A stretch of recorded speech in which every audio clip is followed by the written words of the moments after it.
No more Monday restarts. They're officially banned as an option. They're off the table altogether. Here's what to actually do instead, how to truly stay consistent and pull yourself out of this crazy yo-yo weight loss and rebound paradigm that so many dieters experience, to where you can finally break the dieting cycle and stop starting over. Why is this so harmful to so many of us? And this is the ironic thing, because actually in many cases it allows us to rationalize eating worse than we otherwise would if we weren't trying to be good or diet, or we weren't trying to lose weight. We might have a weekend, let's say we go off track with a glass of wine on Friday and we know, well, Monday's coming again, I'll have to be good, I have to put that little sacrifice hat on again on Monday. Can you see how this might allow us to rationalize even worse choices under this kind of feeling of the last splurge, the final hurrah that so many of us experience, rather than just, well, if we weren't trying to lose weight anyway, it might just be a normal weekend with some healthy choices, some indulgences, but largely healthy choices. And so this is the kind of, well, I've got to shuffle then, this is my last opportunity, my final little blowout. This is why not only is this so detrimental on the scale, quite obviously, because you feel like you're making 2 steps forward and 1 step back with regards to fat loss progress, but additionally, you can see why this is so troubling from quite obviously a relationship with food and behavioral habit perspective. Not only, again, from a weight loss point of view, but also for your general health and well-being as well. This constant flux of swinging perpetually between these crazy extremes, this all or nothing paradigm that so many dieters experience. What I want to share with you today is the big epiphany, the big aha moment that helped, or started anyway, the trend of me breaking out of this crazy Monday to Friday dieting cycle. Now, the elephant in the room with all of this is if you hate your diet, it's going to be really hard to rationalize / motivate yourself to get back to it. So that's the first step. It's not actually what I want to talk about today, because I've made 200 videos, 300 videos on this channel on the way that I like to do things with my nutrition. Let's not beat that drum all over again here. But that's the first assumption, is don't hate your diet in the first bloody instance, because that is going to be really hard to get back on track. So that's out the way. Follow something sustainable, that's realistic, generally extremely healthy, lots of whole foods, and can push you or more easily lead you back to wanting very naturally to get back to it, because you actually kind of like it. It's a chore sometimes. It's not always easy. There's still going to be cravings, but you actually mostly like eating well, eating healthily. That's the first thing out the way. But the big thing for me was the following mindset shift. Realizing the bounce back speed actually matters more than perfection. I had this absurd standard for myself. This notion that if I don't follow all of the rules, why bother with any of the rules? This is mental. And this is where I heard a brilliant analogy that's going around the internet now of sort of slashing tires. If one of your tires gets slashed, or you get one flat tire, that's it. If you get one flat tire, I've butchered it now. If you get one flat tire, do you go and stab the other 3 tires on your car and let the air out of those? No, of course not. That is utterly ludicrous. But when we are so desperate for weight loss, when it feels quite an unnatural process to us because we haven't necessarily built the habits and behavior to where it feels kind of effortless to just remain consistent with our diet, and there's still this kind of dieting mentality, there's still a bit of the binginess and that strong emotional, very physiological attachment to food. It's really hard to rationalize when things start going wrong, not just going, well, sod this anyway, it's too hard work, all of it. And again, this is why it's so harmful.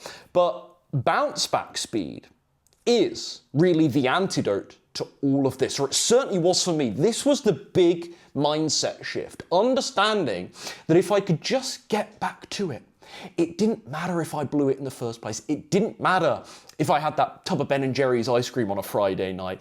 If Saturday morning's breakfast was back on track, that's fine. And it's not like it's corrective behavior that compensates for Friday, no. And I'm not talking about doing something extreme, some reset, that just keeps you in the crazy yo-yo paradigm the next day. But just going back to my normal healthy eating plan the following day. And really the magic here is interrupting that subconscious script that it was inevitable that one mistake led to a total blowout. Right, there's a difference between a slip and a spiral, and I think where loads of us go wrong, the all or nothing, the Monday to Friday types like I most certainly was, to put a label on it, where most of us go wrong with this is One mistake, as I say, one broken rule is not worth the trouble. It's utter failure. The house of cards falls down. You need something more solid than a little measly house of cards. You need a stronger foundation, and your stronger foundation is, I give myself room, because I'm a bloody human being, to make a mistake, from time to time. What I don't do is rationalize a second one. You don't let your bad habits become a trend. And that's how you always correct the behavior and you get back on track. And this is why bouncing back fast to your diet and saying, okay, screwed up, fine, whatever, I'm human, big shocker, wow, what did I think? I was gonna be perfect after years of cheating on my diet and binge eating. I was like, this is another video, but the arrogance, I'm just gonna sound patronizing, but this is the way I look back at myself. The arrogance that I had to assume after 3 years of really poor food choices when I left my family home and went to university, that I would suddenly be perfect every meal, 21 meals a week. That is utterly ludicrous. It was such an arrogant, entitled expectation of I had of myself, and I could say, well, at least I had a high standard. But it was such a high standard that it informed me when I didn't meet that standard, that utterly unrealistic standard in the first instance, that I was a total failure anyway, and why is it really worth the trouble? And you have to be really, really careful with this stuff. And just by saying to myself, I've lost my train of thought slightly, but who cares, the rant continues. Just by saying to myself, no, I give myself that little bit of grace and forgiveness for making a mistake. I'm not going to justify, oh, well, I don't have to be perfect all the time, so cookies. No, of course, that's not the solution. That's not the antidote here. But just giving myself that little bit of grace and wiggle room when I do make mistakes, to say, not wiggle room, forgiveness, when I do make mistakes, to say, that's fine, as long as it doesn't become a pattern and it doesn't become a trend. Because your subconscious right now, if you're the Monday to Friday type like I used to be, is so used to, again, one mistake is total derailment. Not a slip up, but a total spiral. And the way you break that feeling, and again, this is subconscious, I say feeling, this is very deep, it's very, very subconscious, but that inevitable script of behavior to where in your brain it feels like one mistake signals another series is a catalyst for a bunch more mistakes. How you break that cycle is simply by getting back on track quickly. That's how you do it. And then that becomes the norm. That becomes the normal behavioral script. Whereas right now your mind is so used to, we have one bad thing, the defeatist self-talk comes in, and so do the poor food choices again, because sod it, why is it all worth the trouble? I'm such a failure, the scale's gonna be ruined anyway. Okay, blow out, blow out, blow out. I might get back to it Monday. Get back on track. The solution, well, what you need to happen is to get back on track. We all know this. That's the least profound thing I've ever said. If you're a Monday to Friday dieter, the solution is get back on track. But actually what I wish to pitch to you today is that actually the solution is the medicine and vice versa, if that makes sense. Again, it's a really simplistic thought. But if you can make that your normal behavior, that you correct things quickly, that's going to feel in time like the new normal behavior, that you correct things quickly. Again, instead of having this absurd standard for yourself where you say, again, this is largely subconscious, so I'm talking about it like it's conscious where you say to yourself, feel, feel, feel. This is largely subconscious, I appreciate, and I'm maybe not trivializing it, but making it sound more simplistic to manage your self-talk around this stuff than it actually is in reality. But stick with me for the example here. You say to yourself, look, I'm not going to expect all the time that I'm going to be absolutely fantastic. I don't want to allow lots of mistakes, but I'm not going to expect perfection all the time. And so when perfection inevitably doesn't come, because big shock horror, I'm a human, I don't have this same grilling of myself. I don't have this same, oh, I've screwed it, so I've blown it. I just say, yeah, well, there we go, made a mistake, so what, back to it now. That is no excuse to let the whole house of cards fall down, as I say. And that is the solution, is getting back to your diet as quickly as realistically possible. If you're traveling on a trip, these things are slightly different, but I would still make the same argument that that's ultimately the best thing for you. And that behavioral pattern will steadily over time be formed, and it will become the new norm. You will ultimately, not if you're an emotional binge eater right now, I tell you firsthand, you will not for the rest of your life be totally cured of this. It stays with you. It's a quieter voice in you, but it's still there and you still feel it. And the way I think back to, let's call him former Ryan, to talk about myself in the third person again, but to talk back to former Ryan, because he is a different person in many ways, with food at least, is like, I know that guy. He doesn't feel like me, but I know that guy. There's still some connection there. It's just distant. It's just quiet. You're never going to be free from that. That's the reality check I wish to offer you so you don't go into this with false hope. The question of, when is my relationship with food going to be normal? When will I stop this stupid Monday reset thing? When will I just be perfect with food and like eating healthy all the time? Well, never, mate. Like, it depends. Like, that is possible for some people, but if you're the kind of person that's watched this video that suffered with these problems, very unlikely not the case. So don't have that expectation in the first instance. Again, I've gone back off track because I've got no real notes or script for this particular video. Hopefully the ranting is still valuable in some way, but I think you catch my drift. Correct the behavior that becomes the new subconscious pattern in time, and it stops you from rationalizing, completely throwing things away altogether.